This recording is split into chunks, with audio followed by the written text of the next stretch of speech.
The most unique Star Wars Galaxy of Heroes account ever? Probably not, but let's get into it. Intro sequence.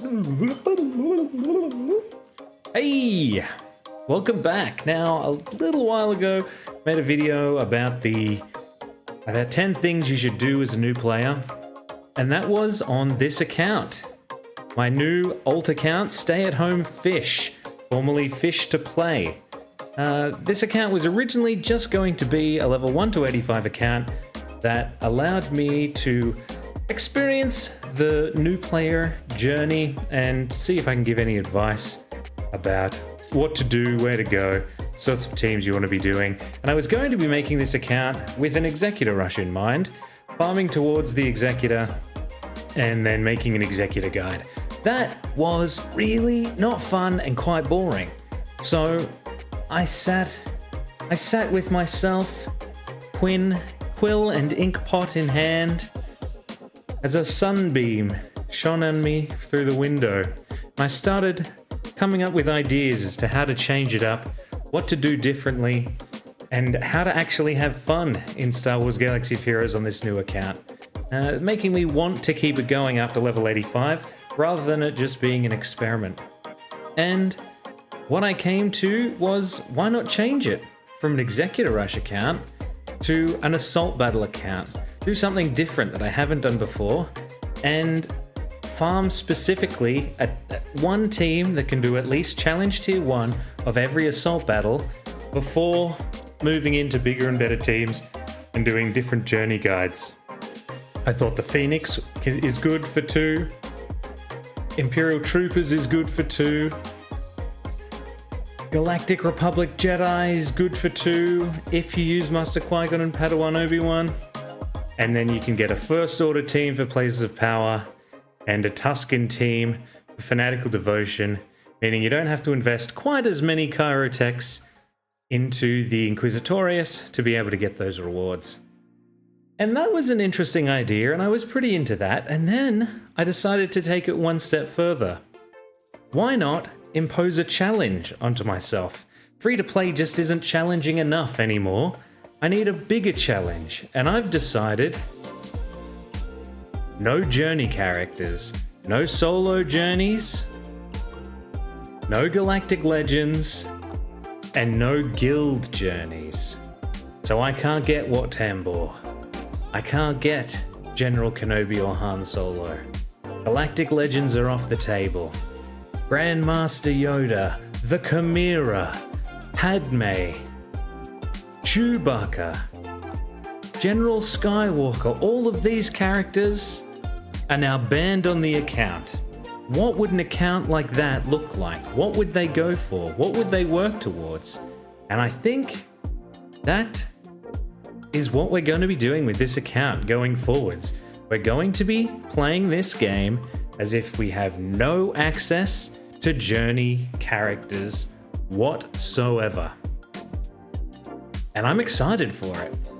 The cogs are turning in my head. What is my best team now that I can't use journey characters? Is it potentially unaligned Force users with people like Seer Junda and Cal Kestis, Taron Malicos and Maul? Is it potentially the Tuskens?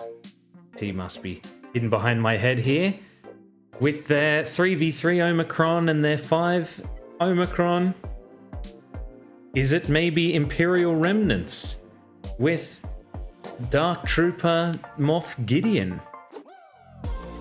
Or is it something as simple as Bad Batch or Bounty Hunters, who don't have any journey characters except for Jabba the Hutt? So going forwards, we're going to have to be building some teams that you wouldn't normally build on a new account, and we're going to have to be investing in some units that people might not normally invest in. For example, what's our best capital ship now that we don't have access to Profundity, Leviathan, Executor, or Negotiator El Chimera? Is it the Finalizer? Is it the Endurance with a Marauder? Is it the Executrix? possibly even the Radis. These are some things we're going to have to think about going forwards on this stay-at-home fish account. I'm excited for the possibilities that this account entails, and I'm excited for the fact that if I want to go for Jabba the Hutt, I'm not doing Jawa anymore because I'm not going for Jabba the Hutt. So I don't have to get Ururu to Relic 4, which I'll probably do anyway for the Assault Battle. I won't have to get Jawa up to Relic 3 or Aura Singh to Relic 7 or 6. Is the Mob Enforcer still a worthwhile character to Relic up? Should I look into Chrysanthemum at Relic 5 or even higher for a Bounty Hunter team now that he doesn't have a place on an Afra team or a Jabba the Hutt team? These are all pretty crazy things. So I have a question for you now. I'm not allowed to use the Journey characters, but I want to know if you think I should still be able to do the Journey events to get the rewards and just not activate the characters, or should I do my absolute best to not get any shards for any of these characters at all? It's a little unavoidable for characters like Rolo, Watt, Imperial Probe Drone, and Reva, as the guild will just do those events as they come through. No one does Lightside Geonosian, so I should be able to get away with getting no Kiari-Mundi shards ever. But I don't know if it's okay to get the extra 50 crystals from doing the Emperor's Demise Tier 1 and the extra 50,000 credits and then just not activate Palpatine once I have all of my Phoenix up to 7 stars? Or if I should just leave it because no Journey character means no Journey events, means no Journey rewards. Please let me know what you think I should do in that respect. Also, what teams should I be going for? Are these Assault Battle teams I've set up the best Assault Battle teams I can use? Places of Power, I think, is going to be one of the most difficult ones, as we won't be able to use Emperor Palpatine, or Darth Revan, or Supreme Leader Kylo Ren, and I know they're pretty common ways of getting through Places of Power. We won't have access to Traya either. So I'm hoping some form of First Order team, maybe with Darth Vader in the mix, will be able to get through and do at least Challenge Tier 1 so we can get those extra Chirotechs going forwards. I am currently farming all the characters in these top 2 teams, as well as Anakin. For the account, we're still not yet at 85, so we still have to do early game preparations, getting things like the Houndstooth unlocked, getting our Geonosians to 7 stars and our Geo ships to 7 stars, or at least 5 stars to start unlocking Zeta materials.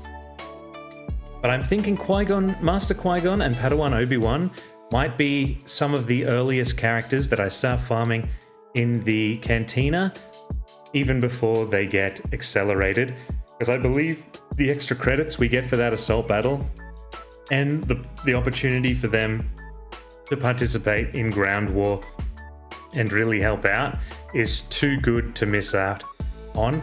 Plus the fact that Qui-Gon Jinn can get an Omicron for Grand Arena, which is going to be so much harder now that we don't have access to Galactic Legend ships or Journey characters of any kind.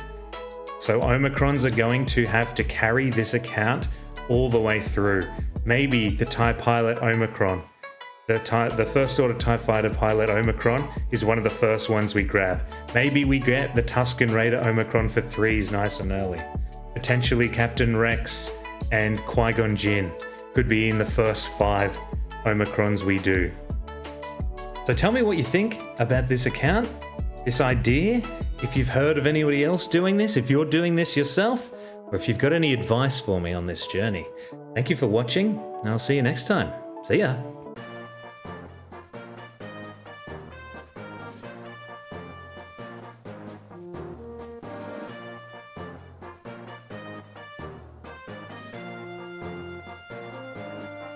And scene. All right, the YouTube video's over, gang. The YouTube video's over.